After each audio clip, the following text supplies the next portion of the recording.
వాళ్ళు తీసుకొచ్చి రమ్మనండి. వంశీ మాయ చేశాడు, వంశీ చీటింగ్ చేశాడు.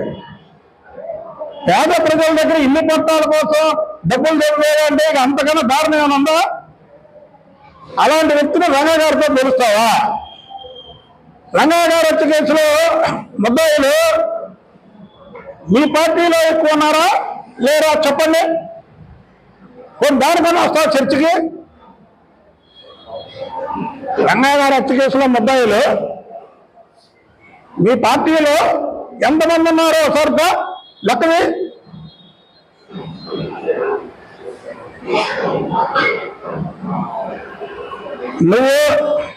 నీకు దమ్ముంటే నువ్వు బొక్కేసినటువంటి బియ్యం మీద చర్చకు రా,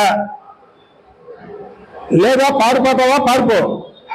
అంతేగాని పొంగవీటి మోహన్ రంగా గారితో వంశీని పోల్చావు కాబట్టి వాళ్ళ కుమారుడికి, ఎందుకంటే రంగా గారు చేసినటువంటి విధి విధానాల మీద రాష్ట్రం అంతా తిరుగుతారు కాబట్టి వంగవీటి రాధాకృష్ణ అతనికి 2 మోకాల మీద క్షమాపణ కోరు.